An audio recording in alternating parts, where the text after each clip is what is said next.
नमस्कार मित्रों, आज का विषय आपको सांख्य योग से परिचित कराना है। वही सांख्य योग का ज्ञान जो भगवान श्री कृष्ण ने श्रीमद् भागवत गीता में अर्जुन को दिया। प्रथमता इस पर दृष्टिपात करते हैं तो अर्जुन व्यथित होकर कृष्ण से कहते हैं, हे मधुसूदन, मैं रणभूमि में किस प्रकार बाणों से भीष्म पितामह और द्रोणाचार्य के विरुद्ध लड़ूंगा, क्योंकि हे अरिसूदन, वे दोनों ही पूजनीय हैं। इसलिए इन महानुभव गुरुजनों को न मारकर मैं इस लोक में भिक्षा का अन्न भी खाना कल्याणकारक समझता हूं, क्योंकि गुरुजनों को मारकर भी इस लोक में रुधिर से सने हुए अर्थ और कामरूप भोगों को ही तो भोगूंगा। हम यह भी नहीं जानते कि हमारे लिए युद्ध करना और न करना, इन दोनों में से कौन सा श्रेष्ठ है, अथवा यह भी नहीं जानते कि उन्हें हम जीतेंगे या हमको वे जीतेंगे। और जिनको मारकर हम जीना भी नहीं चाहते, वे ही हमारे आत्मीय धृतराष्ट्र के पुत्र हमारे मुकाबले में खड़े हैं। इसलिए कायरता रूप दोष से उपहत हुए स्वभाव वाला तथा धर्म के विषय में मोहित चित्त हुआ मैं आपसे पूछता हूं कि जो साधन निश्चित कल्याणकारक हो वह मेरे लिए कहिए, क्योंकि मैं आपका शिष्य हूं, इसलिए आपको शरण हुए मुझको शिक्षा दीजिए। यह सुनकर भगवान कृष्ण ने हंसते हुए कहा, हे अर्जुन, तू न शोक करने योग्य मनुष्यों के लिए शोक करता है और पंडितों के जैसे वचनों को कहता है, परंतु जिनके प्राण चले गए हैं उनके लिए और जिनके प्राण नहीं गए हैं उनके लिए भी पंडित जन शोक नहीं करते। जैसे जीवात्मा की इस देह में बालकपन, जवानी और वृद्धावस्था होती है, वैसे ही अन्य शरीर की प्राप्ति होती है। उस विषय में धीर पुरुष मोहित नहीं होता।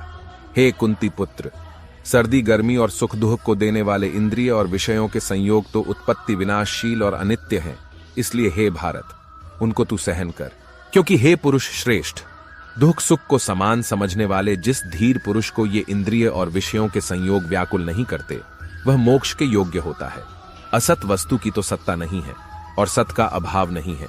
इस प्रकार इन दोनों का ही तत्व तत्वज्ञानी पुरुषों द्वारा देखा गया है, जो नाश रहित हैं। तू उसको जान जिससे यह संपूर्ण जगत दृश्य वर्ग व्याप्त है। इस अविनाशी का विनाश करने में कोई भी समर्थ नहीं है।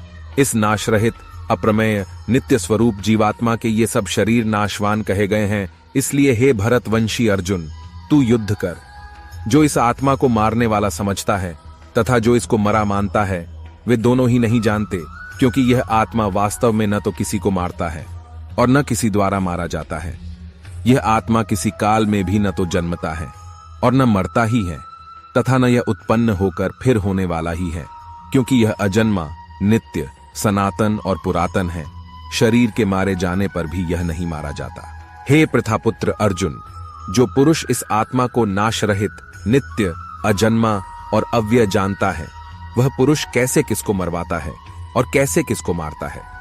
जैसे मनुष्य पुराने वस्त्रों को त्याग कर दूसरे नए वस्त्रों को ग्रहण करता है, वैसे ही जीवात्मा पुराने शरीरों को त्याग कर दूसरे नए शरीरों को प्राप्त होता है। इस आत्मा को शस्त्र नहीं काट सकते, इसको आग नहीं जला सकती, इसको जल नहीं गला सकता और वायु नहीं सुखा सकता, क्योंकि यह आत्मा अच्छेद्य है। यह आत्मा अदाह्य, अक्लेद्य और निःसंदेह अशोष्य है, तथा यह आत्मा नित्य, सर्वव्यापी, अचल, स्थिर रहने वाला और सनातन है। यह आत्मा अव्यक्त है, यह आत्मा अचिंत्य है और यह आत्मा विकार रहित कहा जाता है। इससे हे अर्जुन, इस आत्मा को उपर्युक्त प्रकार से जानकर तू शोक करने के योग्य नहीं है, अर्थात तुझे शोक करना उचित नहीं है। किंतु यदि तू इस आत्मा को सदा जन्मने वाला तथा सदा मरने वाला मानता हो, तो भी हे महाबाहो, तू इस प्रकार शोक करने योग्य नहीं है। हे अर्जुन, संपूर्ण प्राणी जन्म से पहले अप्रकट थे और मरने के बाद भी अप्रकट हो जाने वाले हैं, केवल बीच में ही प्रकट हैं। फिर ऐसी स्थिति में क्या शोक करना है। कोई एक महापुरुष ही इस आत्मा को आश्चर्य की भांति देखता है और वैसे ही दूसरा कोई महापुरुष ही इसके तत्व का आश्चर्य की भांति वर्णन करता है, तथा दूसरा कोई अधिकारी पुरुष ही इसे आश्चर्य की भांति सुनता है, और कोई कोई तो सुनकर भी इसको नहीं जानता। हे अर्जुन, यह आत्मा सबके शरीर में सदा ही अवध्य है।